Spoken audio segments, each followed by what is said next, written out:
I was able to go from this to this in just 21 days. Number one thing that you can start doing today is to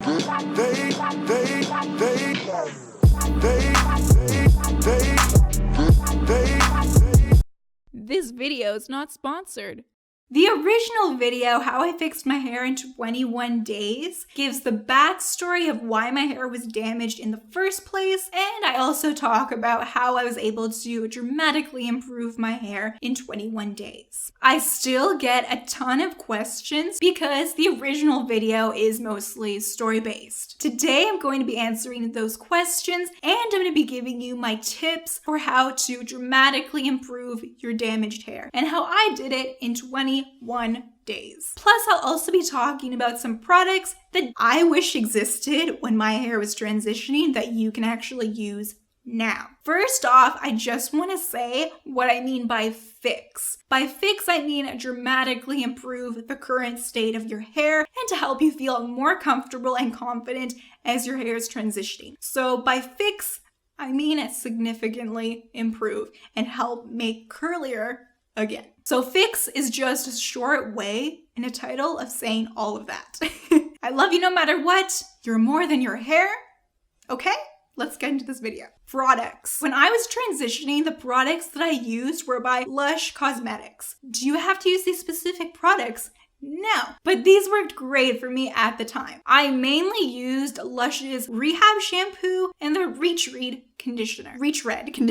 If you want to see my current curly hair routine, you can click up here. Why 21 days? 21 days was the time that it took to completely remove silicone buildup on my hair that was significantly weighing it down. Yes, my hair was very damaged and I had a ton of straight pieces, but this effect was compounded by silicone buildup. So that was the amount of time that it took to remove this buildup and actually regain some volume and curl to my damaged hair. Silicone is a very popular and common ingredient in hair products and in skincare products. It's what makes the products feel slippery. You know when people talk about slip? Silicone has a lot of slip. The downside of silicone is that it's kind of like a plastic that can coat your hair, giving the illusion of shininess. And this can prevent actual moisture from penetrating the hair shaft. So it's preventing moisture and it's causing a lot of weight on your already weighed down hair, because when you have heat damaged hair, your curls are stretched. So you want to take off as much buildup and as much weight as possible so that you can actually get some curl happening. The number of days it'll take for you to notice a significant difference will depend on your current situation. Depends on how bad your buildup is and how bad your heat damage is. It could take less time, it could take more time. Really depends on you. Lighten up. Number one thing that you can start doing today is to start removing the buildup from your hair. Stop using heavy products in your hair. Stop using silicones. Stop using heavy butters. Right now, you're probably trying to repair your hair using heavy oils. Stop using the oils so that your curls can actually be light enough to start curling again. You want your hair to be as light as possible. Yes, you want it to be moisturized, but opt for lighter oils like jojoba oil, almond oil. These kinds of oils are a lot lighter, and be very light-handed with application. And please stay away from shea butter. Shea butter is great, but not in your hair, and especially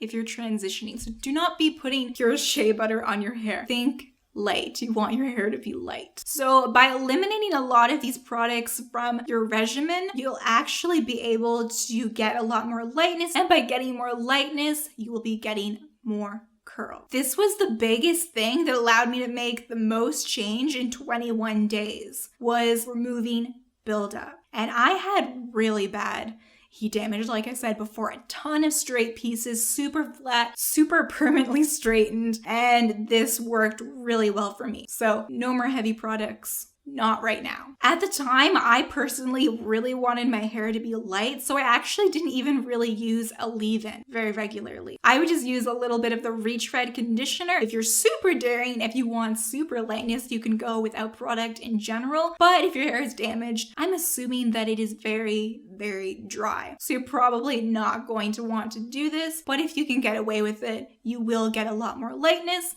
and a lot more lift to your curls. Whatever you decide to put in your hair, just make sure you're super light with your application. Remember that everything that you put in is adding weight to your already stretched out curls. So be light with your application. Once you've made the decision to actually stop using heavy products and heavy ingredients, now it's time to remove the buildup. What you need right now is a powerful cleanser to remove the silicone buildup, to remove the buildup in your hair. Don't start using co-washes right now. Those aren't for you at the moment. Maybe in the future, maybe not ever. But for right now, you want to make sure that you're actually removing that buildup with a good cleanser. At the time, I was actually using a sulfate shampoo to help remove the buildup. Right now, I don't use sulfates in my hair because it's really just not necessary for me, but it was very effective at the time. Yes, co-washes are very moisturizing, but like I said, they're heavy. You want to avoid anything heavy in your hair right now. There are also some sulfate-free options that are available that can actually help remove a lot of buildup depending on the severity of your buildup. What I'm using right now, Kinky Girly Come Clean, is very effective at removing buildup. So you can opt for that if sulfates aren't your thing. And later, remember, you can always switch to something else. You don't have to use sulfate shampoos or really harsh shampoos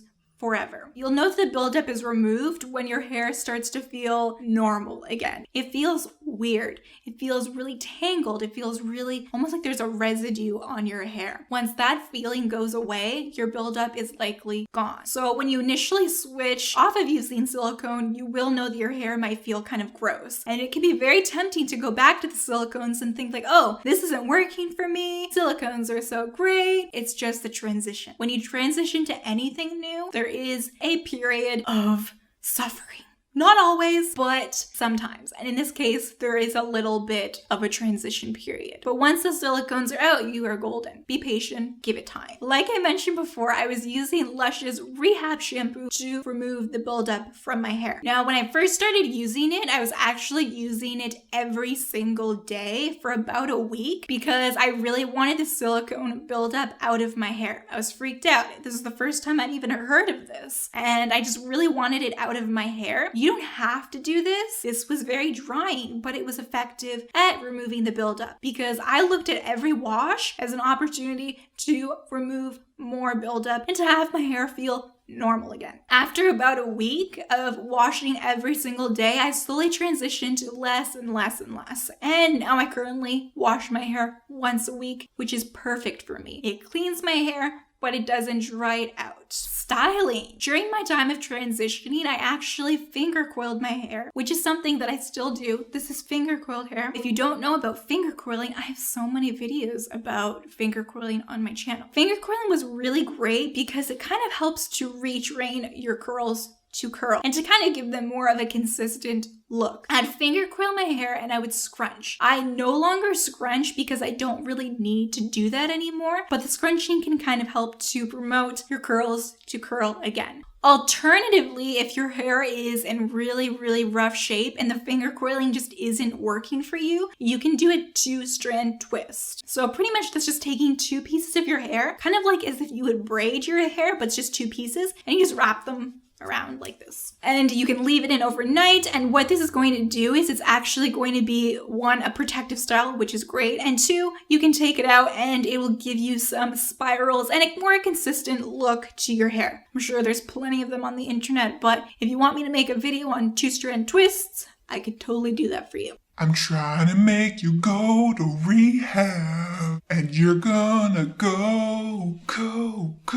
Rehab. Okay? You need to stop doing what got you here. You need to quit the heat, the chemicals. It all has to go. It all has to stop because there's no point trying to get your curls back if you're going to keep doing the thing that got you here. Get rid of your hot tools. Donate them. Leave them with a friend. Just get rid of them. Get them out of your house. Don't straighten your hair. Don't curl your hair. Don't even dry your hair with high heat. Tool only. Don't put any heat on your hair. And even when you're going outside, wear a hat. Your hair is broken and it is fragile, so you need to baby it. You need to send it to rehab. So get rid of all the hot tools and don't use anything that is altering your hair chemically at this time. I'm talking hair dyes, bleach. Oh my gosh, please do not bleach your hair if you're trying to transition. Just leave it alone. I'm trying to make you go to rehab. Weekly treatments. These are really great because it's really nice to feel like you're actually doing something. Yes, giving up all of your hot tools and all of your silicone products, that is definitely doing something, but it's nice to actually put something in your hair because a lot of that is just not doing things. Maybe you want to do something. So during my transition, I actually used a couple different hair treatments from LUSH. I'm totally not going to be able to say this name properly, but it's Wen Hua. Wen Hua. Wait. It's actually pronounced Wen Hua. Wen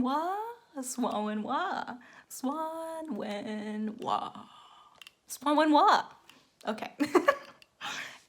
Now back to your video. The LUSH people know how to say it, okay? And I also used their Jasmine and Henna Fluff Ease. These were great. I loved them. I felt like I was actually doing something. And the texture of my hair felt better afterwards. Now, there are a lot more treatments that are available to you in 2019 that did not exist in 2010.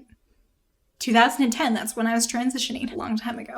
Something that I'd recommend to you that I would have used if it existed in 2010, and that is the Olaplex Hair Perfector number 3. So this is actually supposed to help rebuild the bonds in your hair. So right now, from all of the heat damage, the bonds in your hair that make your hair curly have been broken. They've been lost. So the Olaplex will help you get your bonds back. Not your original bonds. Like, this is not going to make your hair look like the hair that you're born with. I mean, it might, but I don't think so. Only growing your hair out can do that. So that is something that you can do weekly to actually help actively get your hair to be curly again, which is awesome. I wish I had that in my day. When to cut those straight pieces. I actually was cutting off my hair about the same rate that it would grow out. So at the time, about 1/2 inch a month. Now my hair actually grows a lot faster. I have a ton of hair growth videos on the channel, so you can check those out. Not everyone is comfortable with doing big chops. Not everyone is patient enough to just cut it slowly over time. So you really have to ask yourself what you're comfortable with. Don't do anything that you're not comfortable with just to make the process go faster. If you're not going to be comfortable with a pixie cut, please don't cut off all your hair. It's okay, just cut it slowly. And if you want to cut all your hair off, then do what you want to do. You don't have to do what someone else did to make their hair grow back in terms of cutting or in general.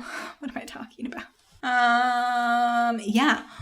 So you're going to want to cut off the straight pieces at the rate that you are most comfortable with and focus on growing out your hair optimally as fast as possible. Learn your hair. As your hair grows back in, it's going to be going through a lot of changes. Maybe this is the first time that you've actually worked with your natural hair. So this is a really great time to figure out what styling practices work for me. And this might change as your hair grows out. For me, even to this day, with a head full of 100% virgin hair that's never been touched by heat or chemicals, if I don't style my hair properly, and by properly I mean if I don't style my hair the best way I know how, then my hair can actually simulate what damaged hair looks like and just look not its best. So figure out what works best for you, try different things, but keep in mind, just because it works for someone else doesn't mean it's going to necessarily work for you. Learn your hair. This will help you love your hair as it grows out, be less tempted to go back to your old ways, and to really appreciate and embrace your hair at every stage of the growth process. Don't compare. During this time, it can be very tempting to go on Pinterest and YouTube and look at all these people with beautiful, healthy hair and become really upset and dissatisfied with where your hair is currently. Don't do this to yourself. This is self-abuse, self-torture. This could be a great time to actually take a digital detox Get off of social media. Really just focus on the inside. Do some inner work, a lot of self-care, self-love practices to not only grow your hair back, but kind of grow as a person. Don't see this time as this horrible thing that you have to go through and that you wish that your hair was back to normal. See this as an opportunity to take the time to focus on something else. Maybe a hobby that you've kind of forgotten about that you love. Take your focus off of your hair. Definitely take care of your hair, but don't obsess about it. Don't stare at it in the mirror every single day. It's going to make the grow out process painful. So by focusing on something else, before you know it, your hair will be grown out and you will be like, what? I don't even know what happened. What? I feel like it was just yesterday that I started. Transitioning is hard, but you've already made a huge step. You've decided that you actually want to get your curls back. It's a journey, can be a long journey, but it is worth it to get your curls back. I believe in you. You can do this, okay? I love you. If you haven't already, you can hit the subscribe button to join the family. I love you so much, and I will see you in the next video. You can do it. I believe in you. I'm trying to make you go to rehab, and you're gonna go.